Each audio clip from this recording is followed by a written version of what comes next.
Yes. नमस्कार, मैं लालजी प्रसाद। स्वागत है आपका आरा हिंदी स्कूल में। आज हम अपने पाठ पुस्तक पर बात करने वाले हैं। उसमें बात करेंगे सिलेबस को लेकर। आपके जो पाठ पुस्तक में रचनाएं लगी हैं, जो लेखक लगे हैं, उनको लेकर आज हम बातचीत करने वाले हैं। सो ये क्लास आपके लिए बहुत इम्पोर्टेंट हो जाती है। तो आप इस क्लास को धैर्य बनाकर देखिए, और इस क्लास से आपको मैं गारंटी के साथ कहता हूं कि आप इस क्लास से 8 से 10 प्रश्न ऐसे ही सॉल्व कर जाएंगे, और यहीं से प्रश्न सीधे बनते हैं। हम देखेंगे प्रश्नों को भी, बट उससे पहले बात करेंगे सिलेबस पर। ठीक है, तो चलिए क्लास की शुरुआत करते हैं। आपको मालूम है कि ये इससे पहले हम कुछ क्लास कर चुके हैं, लेकिन उसका क्या इम्पोर्टेंस है आप बाद में उसको देख लीजिएगा। इस क्लास में बात करेंगे केवल और केवल सिलेबस पर। यहाँ पर आप देख रहे हैं कि ऐसे सिलेबस को केवल पढ़ लो। मैंने इस तरीके का वर्ड इस्तेमाल किया है, पढ़ लो। आप पढ़ लेंगे तो इसके अलावा मैं ये बताता हूँ कि इसके इसके बाद आपके परीक्षा में जो भी प्रश्न इससे बनेंगे वो सीधे सीधे आप इसका हल कर पाएंगे। तो यहाँ से 10 से 12 मैंने लिखा है, और मैंने बताया 8 से 10, चूँकि 2-3 प्रश्न और ऐसे हैं जो जो राइटर्स आपके लगे हैं पाठ पुस्तक में, उनकी जो अन्य रचना है वहाँ से 2-3 प्रश्न ऐसे बनते हैं। तो हम एक क्लास और लेकर आएंगे जिसमें उसमें बिल्कुल बताएंगे चार्ट बनाकर कि कौन से राइटर का कौन कौन राइटर के कौन कौन से रचनाएं हैं, उस पर बात करेंगे। फिलहाल बात करते हैं आज की क्लास में सिलेबस पर, यानी अनुक्रमणिक पर, जो आपके पाठ पुस्तक में लगे हैं राइटर्स और उनकी रचनाएं, उस पर बात करने वाले हैं। और हम तैयारी कर रहे हैं 2025 की। ओके, चलिए स्टार्ट करते हैं। देखिए, ये आपका जो है, आपकी जो पुस्तक है उससे ये मैंने रखा है।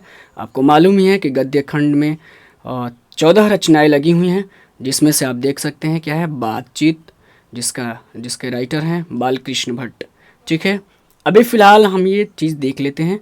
आप देख चुके हैं ऑलरेडी, फिर भी हम यहाँ पर थोड़ी सी बात कर लेते हैं इसकी। उसने कहा था, जिसके राइटर हैं चंद्रधर शर्मा गुलेरी। संपूर्ण क्रांति जयशंकर प्रसाद नारायण, जयशंकर, वो बार बार ये आ रहा है, जयप्रकाश नारायण, अर्धनारीश्वर, रामधारी सिंह दिनकर, रोज, सच्चिदानंद हीरानंद वात्स्यायन, अज्ञेय। आप सीधे अज्ञेय याद रख सकते हैं। वैसे सवाल बनता है कि बताइए कि अज्ञेय का पूरा नाम क्या है। ऑलरेडी ये मुक्ति बोध को लेकर आ चुका है सवाल, तो आपको इसको ध्यान रखना होगा पूरी तरीके से। नाम भी याद रखना पड़ेगा आपको। एक लेख और एक पत्र, भगत सिंह, ओ सदा नीरा, जगदीश चंद्र माथुर, सिपाही की माँ, मोहन राकेश, प्रगीत और समाज, नामवर सिंह, जूठन, ओम प्रकाश वाल्मीकि, हंसते हुए मेरा अकेलापन, मलयज, तिरिच, उदय प्रकाश, शिक्षा, जे कृष्ण मूर्ति।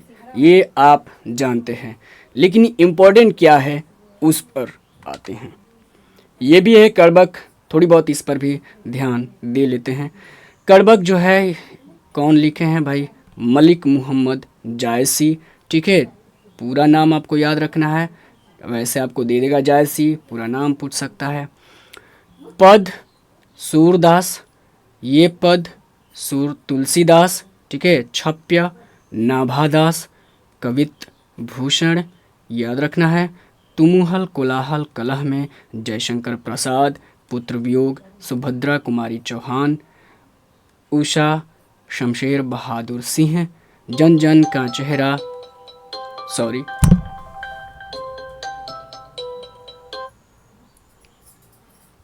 ओके, देखते हैं ये आपका।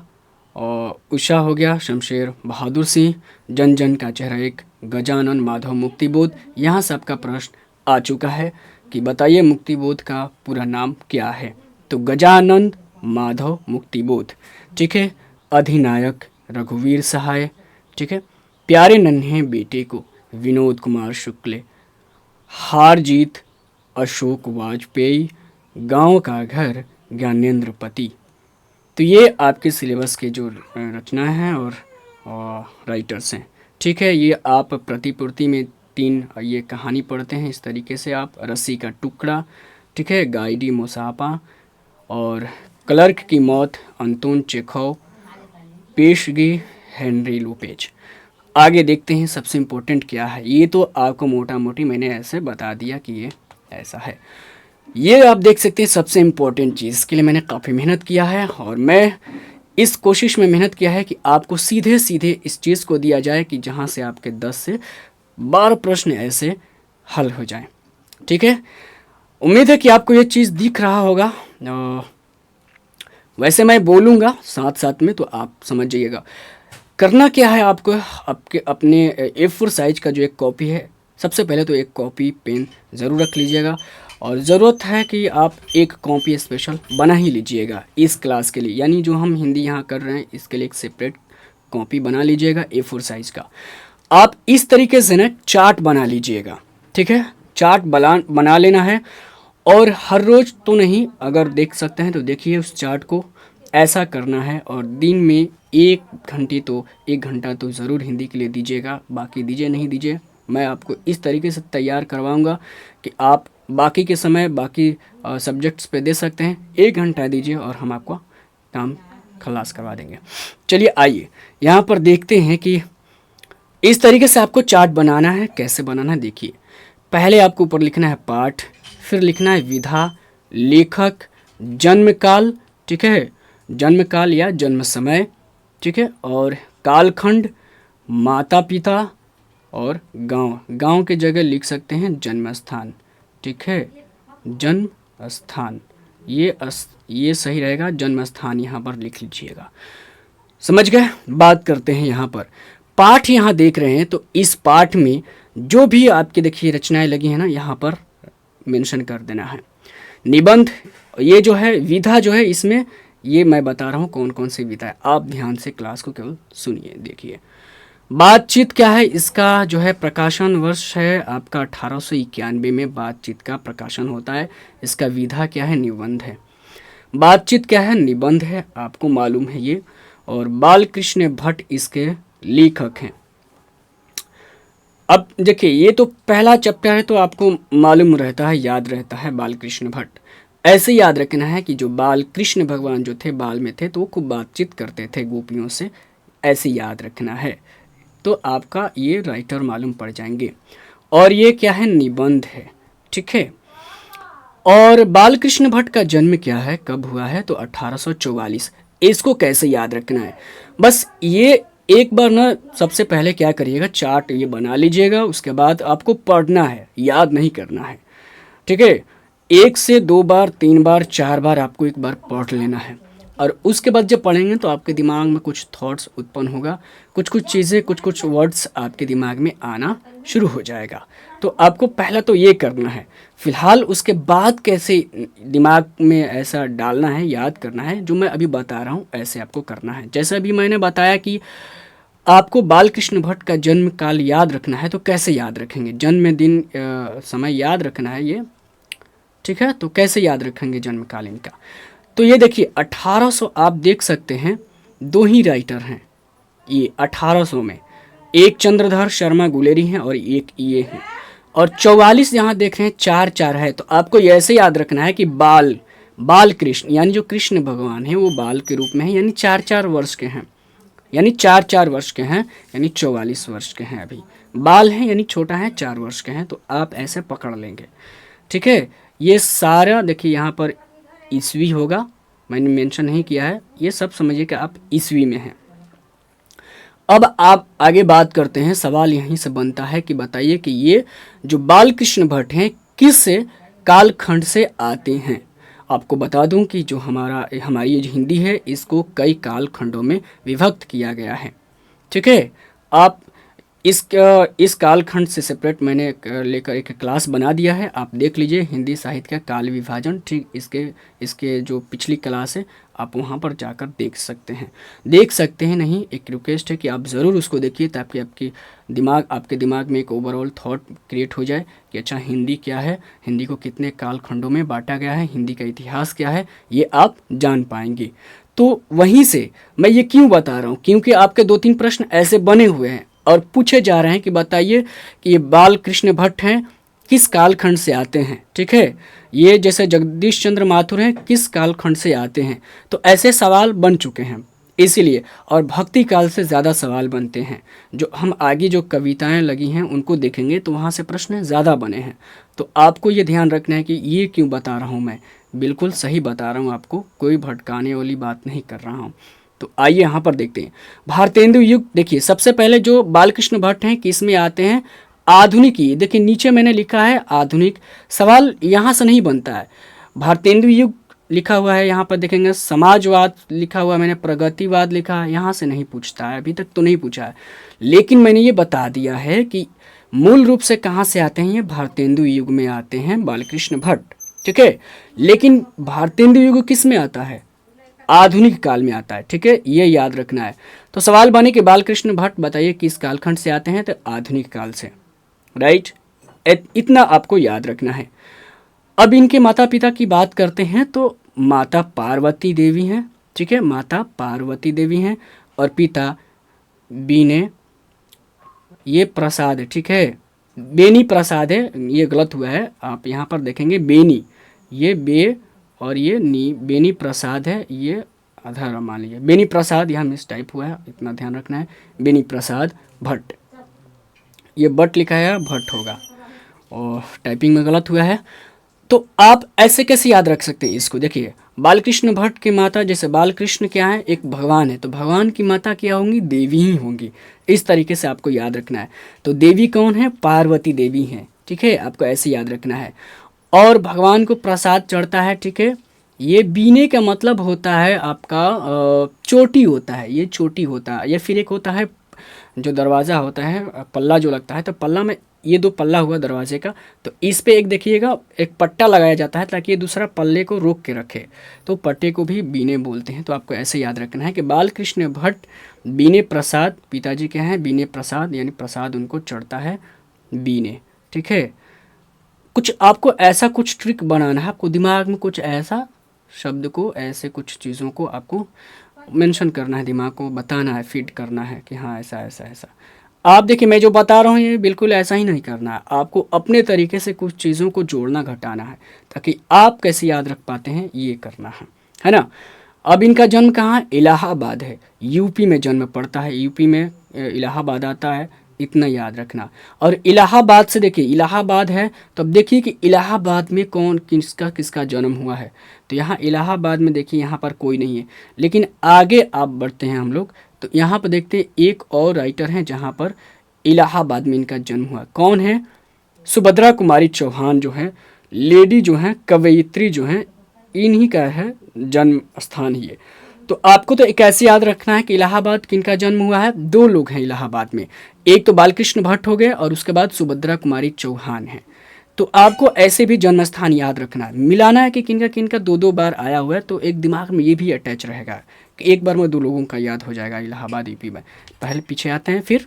ठीक है, तो इस तरीके से याद रखना है इलाहाबाद, बालकृष्ण भट्ट। ठीक है, और आप देखिए रट्टा मारेंगे तो नहीं याद होगा, कुछ कुछ चीज़ों को आपको जोड़ घटाव करके याद करना है। और एक बार में नहीं, आप चार्ट बनाकर दीवार पर चिपका लीजिए या कॉपी पर सबसे फ्रंट पे रखिए, जब भी आप कॉपी को पलटे तो पहले यही पेज दिखे। ठीक है, पहला जो हिंदी का कॉपी बनाएंगे उस पर ये बना लीजिए ऐसे। ठीक है, ये आपका ज़रूरी हो जाता है क्योंकि समझिए कि यही सिलेबस है, इसको बार बार देखते रहेंगे ना तो आपको दिमाग में रहेगा अच्छा ये हमारे पाठ्य पुस्तक के यही राइटर है और यही रचनाएँ हैं, ये आपको याद रहेगा। और रोज़ ये ऐसा करना होता है। सबसे पहले तो आपको यही मालूम होना चाहिए कि कौन सी कहानियाँ, कविताएं जो लगी हुई हैं, रचनाएं लगी हैं, इनको और इनके राइटर के कौन हैं, इन्हीं को पहले आपको देखना बहुत ज़रूरी होता है। जब ये याद हो जाएंगे ना तो समझिए कि आपका काम आसान हो गया। ठीक है, जब भी बात की जाएगी इनके बारे में तो आपको सीधे दिमाग इनके ऊपर दौड़ पड़ेगा कि अच्छा ये हमारे सिलेबस के हैं, इनकी ये रचनाएँ हैं, इनका जन्म ये है। तो सबसे पहले तो नाम ही याद रखिए कौन कौन सा राइटर है।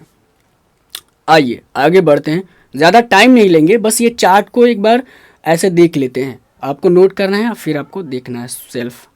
जब तक आप खुद से मेहनत नहीं करिएगा मेरे बताने के बाद भी कोई फ़ायदा नहीं हो, क्योंकि मैंने दिन भर इसको मेहनत करके ये चार्ट को तैयार किया है। आइए, उसने कहा था, इसका प्रकाशन वर्ष क्या है। देखिए यहाँ जो मैं टाइम लिखा हूँ ना, ये ठीक है, ईस्वी जो लिखा हूँ तो ये आप समझना है कि ये इनका प्रकाशन वर्ष है, और इधर जो है जन्म काल तो मालूम ही चलेगा। और इसमें देखिएगा विधा जो है ना, अच्छा विधा में यहाँ पर संग्रह लिख देता हूँ, संग्रह छूट गया है तो संग्रह है, विधा में संग्रह है। इसके बाद जो लिखेंगे ना, जैसे कहानी है, भाषण है, जैसे यहाँ पर देखिए अर्धनारीश्वर लिखा हूँ, तो ये अर्धनारीश्वर का क्या, ये तो समझिए कि अर्धनारीश्वर संग्रह है, संग्रह है। ठीक है, आपको ऐसे याद रखना है। ठीक है, विपथगा जो है ये क्या है, संग्रह है। संग्रह मतलब कुछ कहानियों को मिलाकर संग्रह बनाया गया है, जैसे 8 9 10 ऐसे कहानी हो जाते हैं, उनको मिलाकर एक किताब छाप दिया जाता है, और उसी में से किताब में से आपका ये कहानी जैसे रोज है लगा हुआ है। तो हम आप पहले बात कर लेते हैं। उसने कहा था क्या है, कहानी है, ये सिंपल है, आपको मालूम है। ठीक है, जिसका पात्र लहना सिंह है, मूल मुख्य पात्र, और वजीरा सिंह वाला सब है, बाद में हम पढ़ेंगे तो पढ़ेंगे। चंद्रधर, देखिए गलत है, चंद्रधर है। ठीक है, चंद्रधर शर्मा गुलेरी जी हैं। गुलेरी जगह का नाम होता है, तो ज़्यादातर राइटर का जो जगह होता है वहाँ पर उसको टाइटल से जोड़ दिया जाता है, ऐसा आप मान समझेंगे। और चंद्रधर शर्मा गुलेरी जी हैं। ठीक है, और ये 1883 में इनका जन्म हुआ है। गुलेरी 3 ऐसे याद रखना है, एक दूसरा यही है 1883। ठीक है, शर्मा गुलेरी आपको याद रखना है, चंद्र 3 या 8 जो कुछ भी बनाना है ऐसा बना लीजिएगा 1883 में, या आप याद रखिएगा कि 1800 यानी 83 में आपका जन्म आपका बाबा का हुआ है, उनका नाम है चंद्रधर गुलेरी शर्मा। ये जो राइटर है ना कि काम कर सकते हैं कि आपके जो आसपास के लोग हैं उनको चिन्हित कर सकते हैं, अपने घर के लोगों को चिन्हित कर सकते हैं कि बालकृष्ण भट्ट कौन है, आपके चाचा कौन है, रामधारी सिंह दिनकर हैं, उनका जन्म 1908 हुआ है, ऐसे आप याद कर सकते हैं, एक विजुअलाइजेशन दे सकते हैं, एक विजुअल क्रिएट कर सकते हैं कुछ चीज़ों को लेकर। ऐसा मैं जैसा बता रहा हूँ ऐसा आप करेंगे तो कुछ हेल्प हो सकता है, क्योंकि देखिए चार्ट तो बनाना आसान है मगर याद तो भी रखना है ना इसको। तो 1902 में इनका 1883 में इनका जन्म होता है। ये आते हैं द्विवेदी युग में, लेकिन द्विवेदी युग किस में आता है, आधुनिक काल में आपका आता है, ये आधुनिक काल, तो ऐसे याद रखना है। ठीक है, और इनके पिता का नाम ही केवल दिया हुआ है पंडित शिवराम, याद रखना है पंडित शिवराम। और चंद्रधर, तो आपको ऐसे याद रखना है कि चंद्र किसके सर पर रहता है, तो भगवान शिव के सर पर, यानी ऐसे आपको याद हो जाएगा, शिव यानी चंद्र, है ना, ऐसे आप समझ याद रखेंगे। और इनका जन्म जयपुर में हुआ था, राजस्थान, जयपुर राजस्थान में पड़ता है, आपको बस एक ही याद रखना है। और आपको बता दूं कि इनका जो मूल पुश्तैनी घर है दूसरे जगह है, तो वो पूछता नहीं है ज़्यादातर आपका। देखिए एक तो पूछेगा जब भी जन्म स्थान में पूछेगा जिला और उसके साथ राज्य का नाम दिया रहता है, और लेकिन मैंने गांव का भी किसी गांव का भी नाम नीचे मेंशन कर दिया, जैसे आपका ये सिमरिया गांव हो गया, बेगूसराय जिला हो गया, और बिहार में पड़ता है। रामधारी सिंह दिनकर जी का यहाँ पर जन्म होता है, तो ऐसे मैंने गांव का भी मेंशन कर दिया है, बट आपको जिला ज़रूर याद रखना है। अब बात करते हैं संपूर्ण क्रांति 1974 में इसका ये संपूर्ण क्रांति क्या हुआ, एक भाषण हुआ है पटना जो है गांधी मैदान, वहाँ पर जयप्रकाश नारायण जी ने, एक समाजवादी क्रांतिकारी हैं, ठीक है, स्वतंत्रता सेनानी रहे हैं, तो इन्होंने ना एक भाषण दिया था उस टाइम 1974 में। तो क्या ये भाषण है, ये भी पूछ सकता है कि बताइए कि संपूर्ण क्रांति क्या है, कौन सा विधायक, तो क्या है, भाषण है, आपको ऐसा याद रखना है।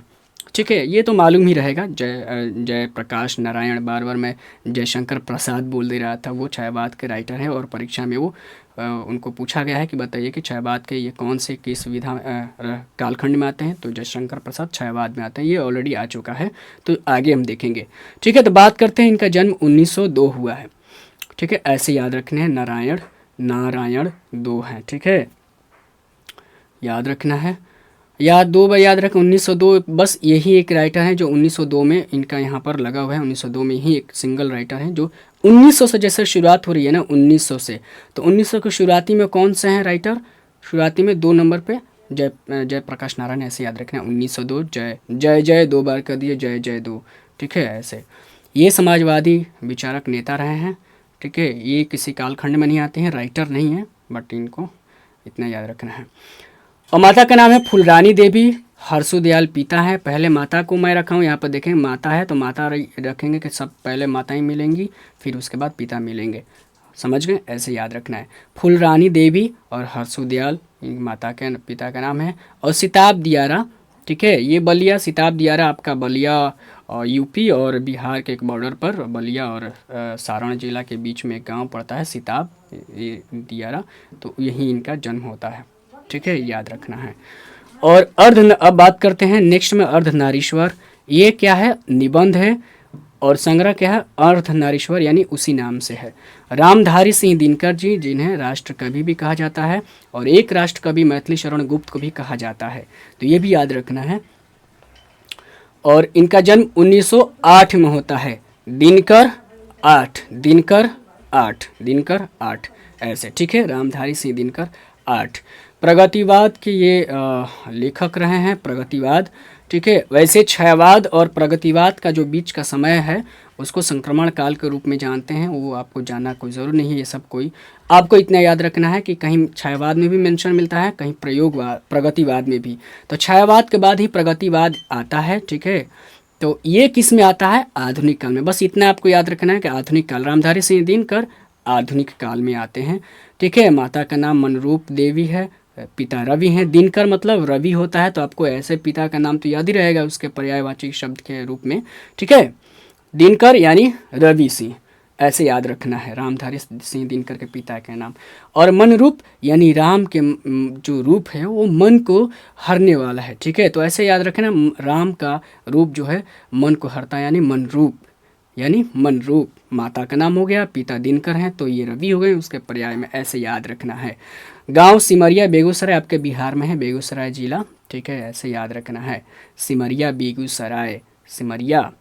ठीक है, एक बार दो बार देखेंगे समझ में आ जाएगा। अगर नेट आपके पास है अवेलेबल मोबाइल से, ऐसे क्या करिए, सिमरिया मारिए, बिहार में कहाँ पड़ता है, बेगूसराय मारिए, आपको एक मैप दिखेगा बिहार पर बेगूसराय का, तो वो दिमाग में ऐसे भी जगह का नाम याद रह जाएगा। आपको याद करना है, थोड़ा सा मेहनत आप भी कर सकते हैं। जो जो जगह दिया हुआ है उसको जगह पर नेट पर सर्च मारिए, मैप। ठीक है, नाम लिख दीजिए मैप, तो आपको मैप देखेंगे इंडिया में, तो एक जगह पार्टिकुलर दिख जाएगा ना, तो एक दिमाग में सेट रहेगा, अच्छा इलाहाबाद यहाँ पर पड़ता है चित्र में ऐसे, तो एक चित्र दिमाग को फीड हो जाएगा। ये बहुत ज़रूरी हो जाता है, चीज़ों को चित्र के माध्यम से समझना और आसान हो जाता है, तो ये चीज़ है। ठीक है, याद रहेगा ऐसे। अब बात करते हैं, ये रोज 1934 में इसका प्रकाशन है, अर्धनारीश्वर का 1952 में। ये ऐसा भी तो पूछा नहीं है, प्रकाशन पूछेगा भी नहीं, बट मैं एक आपको दिमाग में देने के लिए रख लिया। रोज क्या है, कहानी है, और किस विपथगा, किस संग्रह में, किस कहानी संग्रह में है, तो विपथगा कहानी संग्रह में है।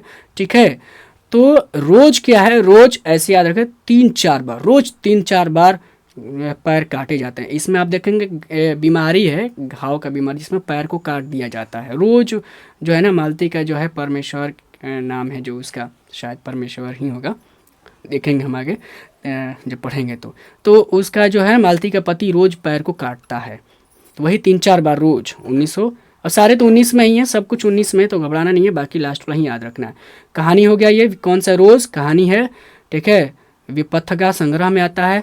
ये नाम याद रखना बहुत ज़रूरी है, अज्ञेय। ठीक है, पूरा नाम याद रखिएगा, सच्चिदानंद हीरानंद वात्स्यायन अज्ञेय। ठीक है, 1911 में इनका जन्म होता है। अज्ञेय 11, ग्य 11। ठीक है, ग्य 11 यहाँ ये अज्ञेय 11, ऐसे याद रखना है। ये आते हैं प्रयोगवाद में। ठीक है, आधुनिक काल में प्रयोगवाद पढ़ता है, और इन्होंने ही प्रयोगवाद को क्या है प्रतिष्ठापित किया है, प्रयोगवाद को इन्होंने ही लेकर आया है हिंदी साहित्य में। ठीक है, इतना समझिए आप। पिता का नाम क्या होगा, आप देखिए हीरानंद, यहाँ पर हीरानंद ऐसे याद रख लेना है। सच्चिदानंद हीरानंद वात्स्यायन अज्ञेय का पिता का नाम है, हीरानंद उसी में लगा हुआ है, तो ये हीरानंद से ऐसे याद रखना है। माता का नाम नहीं दिया है, जो आपकी किताब में नहीं दिया वो कभी नहीं पूछेगा। ठीक है, इसलिए मैंने बाहर से नोट करके सर्च करके नहीं रखा हुआ है, नहीं तो इसे सर्च करके रख सकता था, फिर कोई फ़ायदा नहीं है, आप पे बर्डन और बढ़ता। फिर जगह, इनका जन्म स्थान कहाँ है, कुशीनगर यूपी में पड़ता है, कुशीनगर यूपी में। ठीक है, ऐसे याद रखना है। लेखक, एक लेखक, ये लेखक नहीं होगा। ठीक है, एक लेख और एक पत्र, ये याद रखना है। एक लेख और एक पत्र क्या है, ये पत्र विधा है।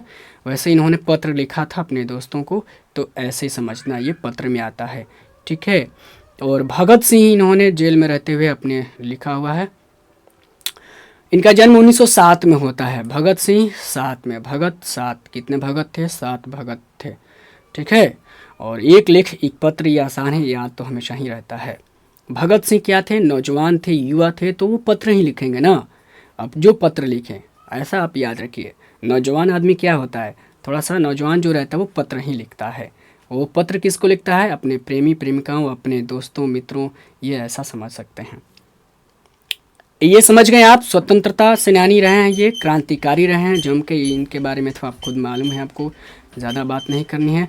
और विद्यावती, इनकी माता का नाम क्या है? विद्यावती, ठीक है। और पिता क्या, ये पंजाबी थे, तो सरदार आपको ऐसे ही नाम याद रहेगा, कुछ समझना है नहीं इसमें। सरदार यानी पंजाबी किशन सिंह, ठीक है। किशन सिंह नाम याद रखना है, बस सरदार से समझ जाएंगे कि भगत सिंह जो हैं सरदार पंजाबी लोग होते हैं, समझ गए? इतना ही याद रखना है ऐसे करके। अब ये विद्यावती कैसे याद रखेंगे भाई? यानी भगत सिंह क्या थे? नौजवान थे ही, और वो जेल में रहने के बाद भी वो विद्या ग्रहण करते थे, बहुत सारी किताबें पढ़ते थे, ऐसा आपको याद रखना है। विद्या ग्रहण करता था यानी विद्यावती, समझ गए ऐसे। और पिता सरदार किशन रहवे कहिए ऐसे। और बा ये है जो है ये सारा डिस्टर्ब हो गया है, ठीक है। ये बंका चक है, ठीक है, बंका चक है, छक नहीं च मानना है, ठीक है। किताब से भी मिला लीजिएगा आपका। ये है बंका चक है। और आगे बात करते हैं ओ सदा नीरा, ये क्या है? निबंध है। आपके देखिए निबंध कितने लगे हुए हैं, यहाँ ध्यान देने की बात है। सबसे पहले देख लेना कहानी कितने हैं, एक बार में वो कहानी याद रहेगा दिमाग में। कहानी हमारे कितने लगे हैं?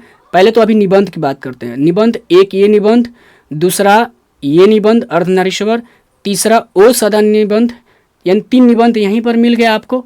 तो ऐसे आपको याद रखना है कि निबंध कितने हैं हमारे? 3 हैं, और एक निबंध और है 4 में, उसको याद रखना है। ये प्रगीत और समाज, ये क्या है? आलोचनात्मक निबंध बोलते हैं इसको। है निबंध लेकिन आलोचनात्मक निबंध है, ठीक है। तो ऐसे आपको याद रखना है, निबंध में ही सीधे याद रखिए ना। 4 निबंध लगे हैं तो आपको दिमाग में ही रहेगा, नाम भी याद हो जाएगा, ठीक है, ऐसे ही। और फिर कहानी याद रखेंगे तो कहानी रखेंगे कौन सा लगा? एक उसने कहा था, कहानी एक। रोज, ठीक है, 3-4 बार पैर काटा जाता है यानी 1934, रोज कहानी 2 हो गया। फिर एक कहानी ये है तिरिच, ठीक है। तिरिच किसको बोलते हैं? विच खपड़ा को बोलते हैं हम लोग। आपको 3 ये याद रहेगा, समझ गए? 3 कहानी लगा हुआ है तो ऐसे याद रख लेना है, 3 ही कहानी। और ज़्यादातर प्रश्न बनते हैं ना जो विषयनिष्ठ प्रश्न बनते हैं, निबंध और कहानी से बनते हैं, तो हम इन पे ज़्यादा फोकस रखेंगे। और मैं बताऊंगा कैसे आपको कम समय में तैयारी करना है, ठीक है। एक स्टूडेंट मिला, एक बोला कि दिसंबर तक तैयारी हो जाएगा। मैंने बोला कि बिल्कुल मुझे मालूम है कैसे पढ़ाना है, क्योंकि वैसे तो पढ़ेंगे तो ख़त्म ही नहीं होगा, साल भर का सिलेबस है भाई। लेकिन मैं आपको बस वही चीज़ बताऊंगा कि जो सीधे एग्ज़ाम में पूछे जाएंगे, सीधे तौर पर। कुछ ऐसे चुनिंदे सवाल को भी रखेंगे कि आपको वही पढ़ना है, लेकिन हम विस्तृत चीज़ों को पढ़ेंगे विस्तृत रूप में भी, ऐसा भी ध्यान रखना है। आइए आगे बात करते हैं। ये समझ गए भगत सिंह, माता यानी भगत सिंह खूब विद्या ग्रहण करते थे जेल में, पिता सरदार, ये सरदार थे तो सरदार हो गए, ठीक है। बंगा चौक, चक्का, ये चक है, गलत लिखा गया है, मिस्टेक। पाकिस्तान में अब पढ़ता है, पहले इंडिया में ही था, अब पाकिस्तान में पढ़ता है। तो ये याद रखना। ओ सदा नीरा क्या है? निबंध है। जगदीश चंद्र माथुर हैं, ठीक है। 1917 में इनका जन्म होता है। याद रखना है कि भगत सिंह का जन्म 1907 में होता है, 10 वर्ष जोड़ते हैं तो जगदीश चंद्र माथुर हो जाता है यानी 1917। ऐसे भी याद करना होता है, लाइन बाई लाइन अगर याद करते हैं तो, ठीक है। और जोड़ेंगे ऐसे, 1908 है तो उसमें क्या जोड़ेंगे? 8 है तो 3, 8 3 11, तो उसके बाद आगे आ जाते हैं। फिर उसमें वैसे ये नहीं, ऐसा नहीं संभव हो सकता है, क्योंकि फिर ये गलत हो जाएगा, आगे पीछे सारा समय दिया हुआ, ठीक है। ऐसा नहीं याद रखिए, बस ऐसे याद रखिए। और जगदीश चंद्र माथुर 1917, जगदीश, ठीक है, जगदीश यानी जगदीश कितने वर्ष के थे? 1917 वर्ष के, ऐसे याद रखना। वो सदा नीरा लिखा है उन्हें, है ना। और समकालीन के ये लेखक रहे हैं आधुनिक काल में, और माता पिता का नाम नहीं दिया हुआ था, ठीक है। इनका जन्म कहाँ पड़ता है? शाहजहाँपुर में, तो ऐसे आपको याद रखना है।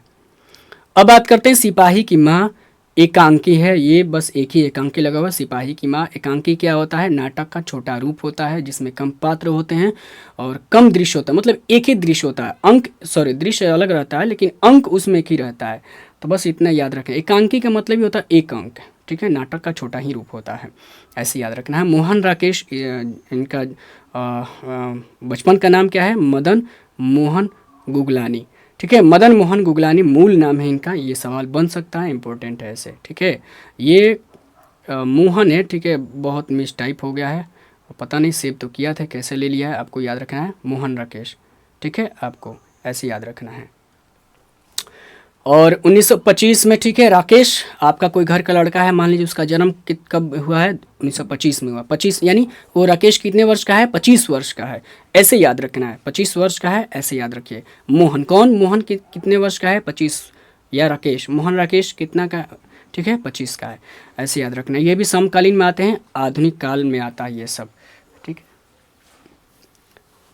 उम्मीद है आप चीज़ों को समझ रहे हैं। अब हम थोड़ा सा जल्दी करेंगे, और चूँकि टाइम नहीं लेना है, ये चार्ट आखिर नोट ही करना है, तो टाइम क्या लेना है। आपको एक आइडिया लग गया होगा कि अब कैसे याद रखना है।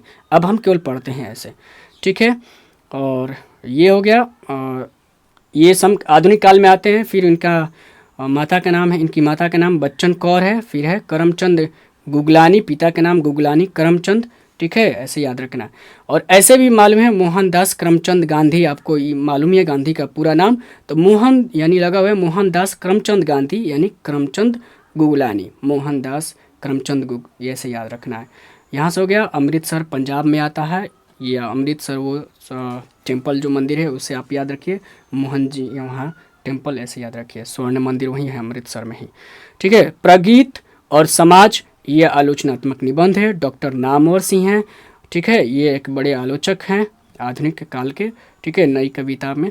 ये 1927 में इनका जन्म होता है।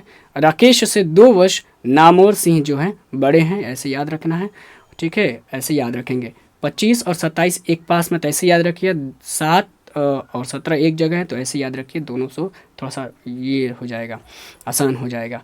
फिर है ये नई कविता यानी आधुनिक के युग में आते हैं। युग देखिए, काल की जगह अगर युग रहेगा तो घबराना नहीं है, युग कहिए या काल कहिए, ठीक है। बागेश्वरी और नागर सिंह, ठीक है, नाम नाग, नाम नाग, ऐसे याद रखना है। पिता का नाम है बागेश्वरी, नाम माता का नाम है। और ये जियनपुर गांव का नाम है, ये तो गांव का नहीं, सबसे याद रखिए वाराणसी यानी बनारस, सीधे याद रखिए, यूपी में पड़ता है, इनका जन्म है। जूठन 1997 में इन्होंने आत्मकथा लिखा था। आत्मकथा का मालूम ही है आपको कि आत्मकथा उसको बोलते हैं जो राइटर स्वयं की अपनी जीवनी लिखता है, यानी खुद के बारे में बचपन से लेकर अब तक, जब तक वो जीता है, उन चीज़ों को बहुत बढ़िया से एक एक चीज़ को लिखता है, वही आत्मकथा है। यानी राइटर खुद की आत्मकथा कोई बाहरी नहीं लिखता है, राइटर खुद लिखता है ये, ठीक है। तो ये हम क्या है, ये सब विधा देख रहे हैं इधर। अब ये इनका कौन है, ये वाह, ये क्या है, ओम प्रकाश वाल्मीकि हैं। और ये क्या है, दलित समाज के राइटर हैं, इतने याद रखना है। वाल्मीकि यानी दलित समाज में वाल्मीकि टाइटल चलता है, ऐसा याद रखना है। ओम प्रकाश वाल्मीकि, 1950 में ये इनका जन्म होता है, 1950 सीधे याद रखिए, 1950 वाल्मीकि, ठीक है, ओम प्रकाश वाल्मीकि 1950, ठीक है। दलित साहित्यकार हैं ये, इनका तो दलित साहित्यकार हैं, तो इनका काल विभाजन में नहीं मेंशन किया है, इसलिए मैंने नहीं लिखा यहाँ पर। मुकुंद देवी इनकी माता का नाम है, छोटन लाल, ठीक है, पिताजी का नाम है छोटन लाल, ठीक है। आप याद रखिए, आपके गांव में याद करिए कौन है छोटन लाल, जिनके समझ पाएँ आप जिनको, कि वो ओम प्रकाश वाल्मीकि के पिता हैं, ठीक है। मुजफ्फरपुर नगर यूपी में पड़ता है, वहाँ पर जन्म है। हंसते हुए मेरा अकेलापन 1982 में ये आया था। ये डायरी है, ठीक है, डायरी है बेसिकली, मतलब डायरी से कुछ चीज़ों को यहाँ पर रखा गया है, ठीक है ना। और जिसका राइटर है मलयज है। पूरा नाम क्या है, भरत जी नाम है इनका, भरत जी श्रीवास्तव, बचपन का नाम है इनका, मूल नाम है ये, ठीक है, मलयज, सीधा याद रखिए। और 1935 में हुआ था। नई कविता यानी आधुनिक काल में ये भी आते हैं यहाँ, यानी लगभग आधुनिक काल के बहुत सारे राइटर लगे हैं आपका ये, ठीक है। प्रभावती माता का नाम है, त्रिलोकीनाथ वर्मा इनके पिता का नाम है। तो मलयज, प्रभावती, ठीक है। महुई ये गांव का नाम है, याद उतना नहीं रखना आपको। आजमगढ़ यूपी में पड़ता है, आजमगढ़ याद रखना। मलयज आजम, मलयज ज आज, ऐसे आज, ठीक है, यज आज, मलयज, ऐसे याद रखना है। तिरिच क्या है, कहानी है, कौन सी विधा है, तो कहानी है, पूछेगा सवाल बताइए। निम्न में से कौन से कहानी है तो तिरछ दे देगा, और बाकी के अलग अलग दे देगा, निबंध दे देगा। जैसे सिपाही की माँ दे दिया, अर्धनारीश्वर दे दिया, तिरछ दे दिया, शिक्षा दे दिया। तो आपको याद रखना है कि तिरछ क्या है, कहानी विधा है, और ये किस कहानी संग्रह में है, तिरछ में ही है, उसी नाम से। उदय प्रकाश, यूट्यूब पर मारेंगे उदय प्रकाश के बारे में, तिरछ के तो इनका इंटरव्यू यूट्यूब पर सर्च मारिएगा हिंदवी, आप अगर ज़्यादा नॉलेज चाहते हैं तो। ये सारे राइटर अभी क्या हैं, ये जो हैं अभी जिंदा हैं और लिख रहे हैं अभी, ठीक है। अनामिका जो आगे राइटर हैं वो भी जिंदा है, तो आप इनके बारे में यूट्यूब पर इनका इंटरव्यू देख सकते हैं, तो थोड़ा सा और जुड़ पाएंगे इनके साथ, ठीक है। 1952 में इनका जन्म होता है। समकालीन के ये लेखक रहे हैं, कहानीकार रहे हैं। आधुनिक काल में समकालीन आता है, तो एक बार मैं ज़रूर आपसे कहूँगा कि आप जो इसके पिछली जो क्लास हुई इसके पहले, उसको आप ज़रूर देख लीजिए, हिंदी साहित्य का काल विभाजन, ठीक है। तो उसको देख लीजिएगा तो आपको ये चीज़ और आसान हो जाएगा, ये जो मैं बता रहा हूँ विधा कालखंड वाला, ठीक है। गंगा देवी नाम है माता का, प्रेम कुमार सिंह है, ठीक है, ऐसे बताना है। उदय प्रकाश, उदय कहाँ होते, देखिए गंगा कहाँ से उदय होती है, हिमालय से, यानी उदय, गंगा उदय होती है हिमालय से, ऐसे माता का नाम याद रखना है। प्रेम के साथ, ठीक है, उदय यानी प्रेम, उदय के यानी प्रकाश यानी प्रेम, प्रेम के साथ प्रकाश निकलता है, जो कैसे भी करके आप ऐसे बनाइए, ठीक है। अनूपपुर एमपी में पड़ता है, ऐसे याद रखना है गांव का नाम। बात करते हैं शिक्षा, ठीक है, और शिक्षा भाषण है, ये कोई राइटर नहीं है, ये एक दार्शनिक विचारक हैं।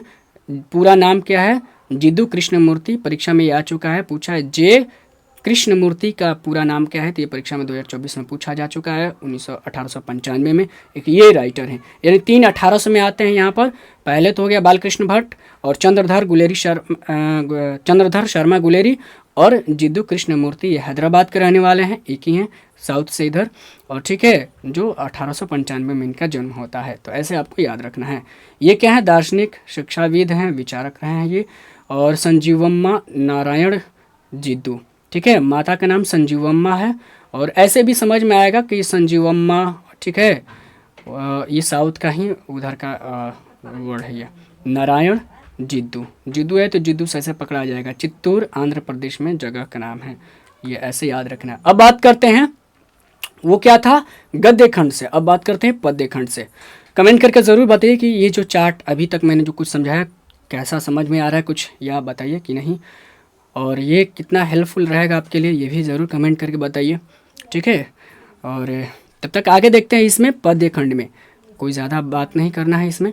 पद्य खंड की बात करते हैं, जिसमें ठीक वही ऐसे ही चार्ट बना लेना है एक इसके लिए सेपरेट, जिसमें आपको मालूम है कि पहले स्थान पर है कड़बक, और कड़बक क्या है, ये पद है, ठीक है।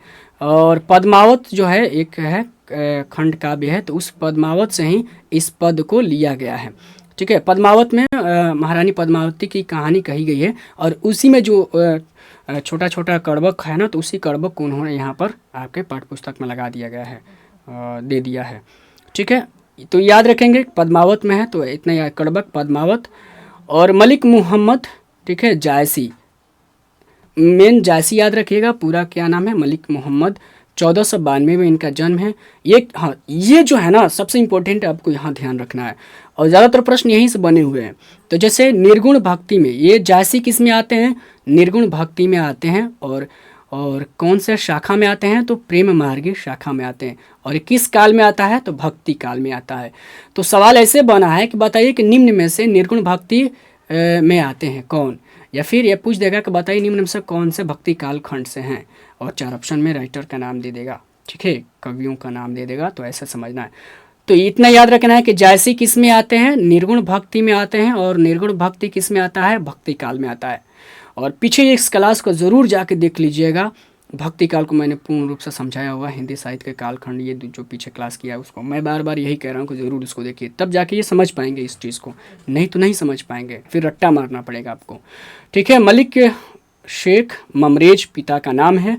और ये जायस, देखिए जायसी यानी जायस स्थान इनका जगह है, गांव का नाम है, जगह है जहाँ पर इनका जन्म हुआ है, ठीक है। अमेठी यानी यूपी में पड़ता है, ठीक है, अमेठी याद रखना है, यूपी में। इतना पद, 2 पद लगा हुआ, पहला पद की बात करते हैं, ये पद यानी पद है, सूर सागर से इस पद को लिया गया है, ठीक है।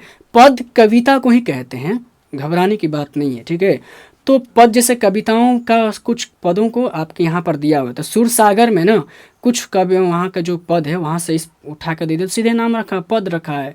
ठीक है, तो पद मतलब वही पद, ये कभी नहीं पूछेगा पद बताइए कौन सा विधा का है, ये तो सिंपल है, तो नहीं पूछेगा।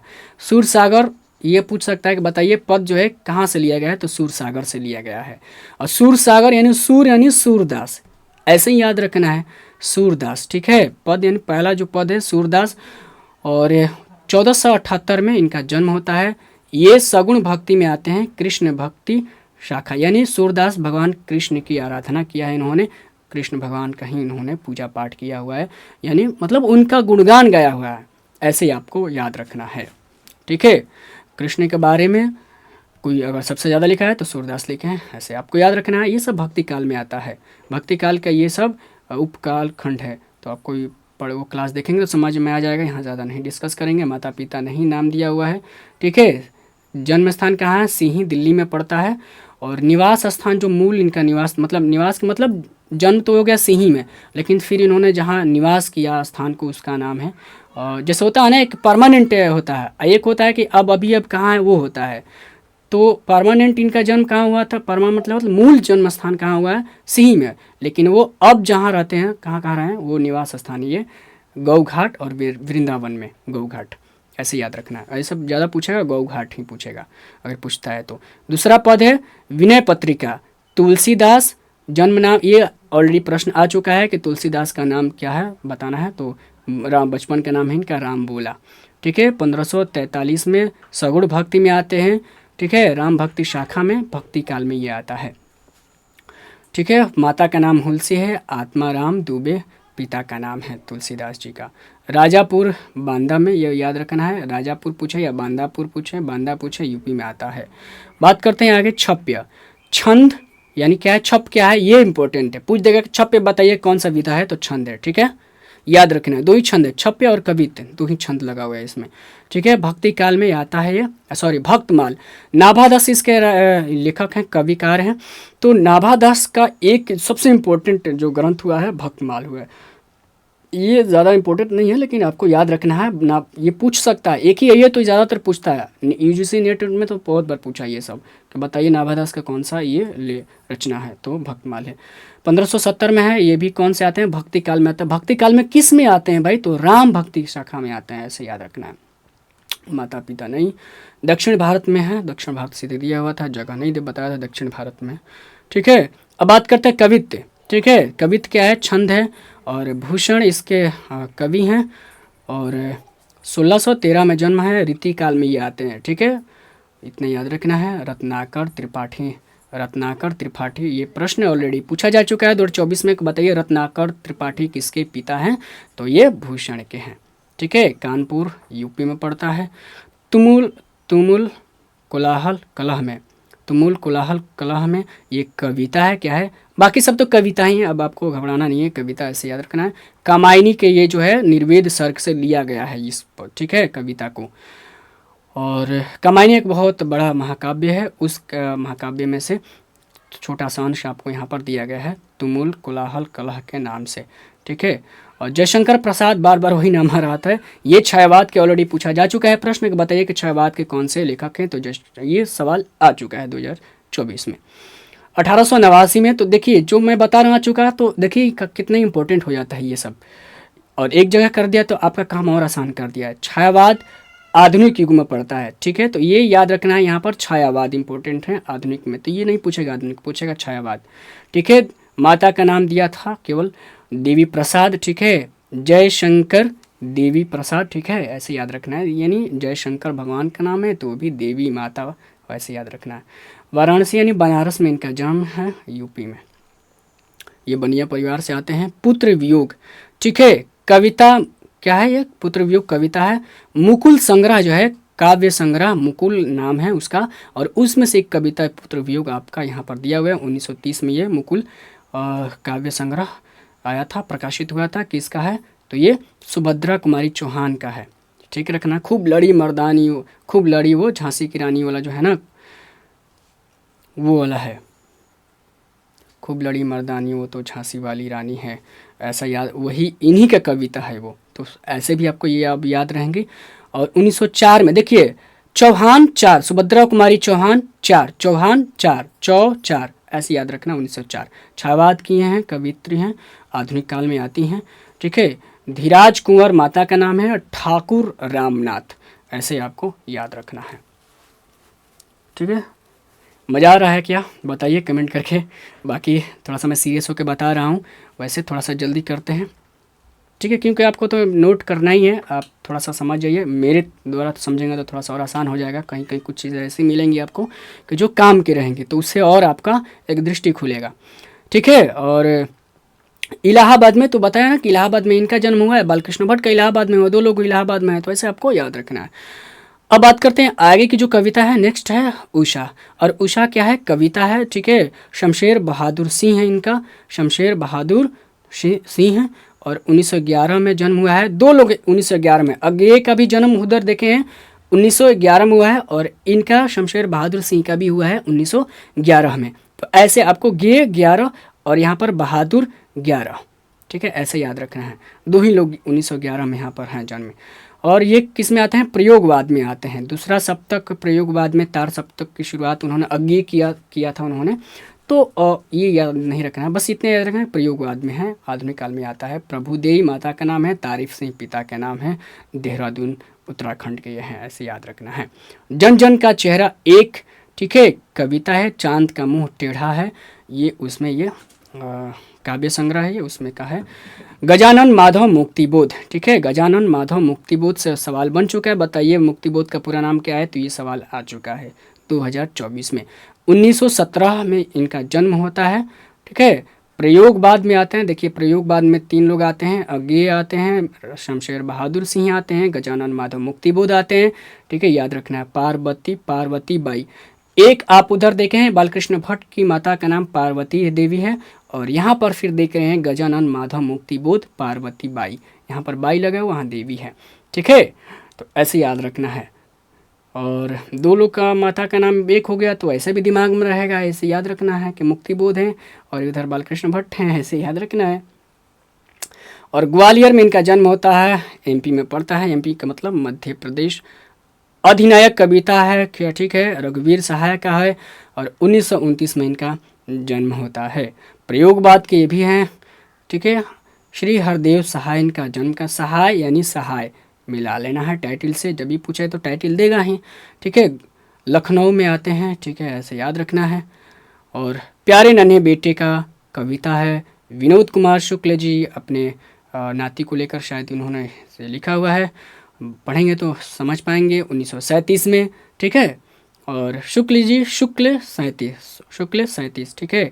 या फिर याद करिए कि आपके विनोद कुमार के कौन सा नाम का चाचा हैं अगल बगल को, कि 37 वर्ष के हैं अभी, ऐसे बनाना है, समकालीन के हैं, घबराना नहीं है। माता पिता का नाम नहीं दिया हुआ था, राजनांदगांव है, ठीक है, छत्तीसगढ़ में पड़ता है। इतनी याद रखना कि छत्तीसगढ़ से भी याद रखेंगे तो ये ज़रूर पता चल जाएगा एग्जाम में जब आएगा। हार जीत क्या है, ये गद्य कविता है, ये भी पूछ सकता है कि हार जीत बताइए कौन सी कविता है, तो कविता में भी अब गद्य कविताएं लिखी जाती हैं, ठीक है। और जब हम पढ़ेंगे तो समझाऊंगा मैं कि गद्य कविता क्या होता है। फिलहाल के लिए आगे बढ़ते हैं। ये क्या है, कविता है, गद्य कविता में। और कहीं नहीं वहीं, ये क्या है, ये कविता संग्रह है, और इसी कविता संग्रह से हार जीत ली गई है कविता। और यहाँ इनका राइटर, इनके कवि हैं अशोक वाजपेयी, ठीक है। और ये सब जीवित हैं, आप यूट्यूब पर इनका इंटरव्यू देख सकते हैं, अभी जीवित हैं और लिख रहे हैं, ठीक है। 1941 में इनका जन्म हुआ है, समकालीन के हैं ये। दुर्ग छत्तीसगढ़ में पड़ता है, ठीक है। ये गांव का घर, ठीक है, गांव का घर, ये कविता है। और ये संशयात्मक कविता संग्रह है, उसमें से लिया गया है, जिसके राइटर हैं, काव्यकार हैं ज्ञानेंद्र पति, और 1950 में इनका जन्म होता है। समकालीन में ये भी आते हैं, देख सकते हैं, समकालीन में यहाँ पर 3 लोग आते हैं। सरला देवी, ठीक है, देवेंद्र पिता का नाम है, प्रसाद चौबे देवेंद्र।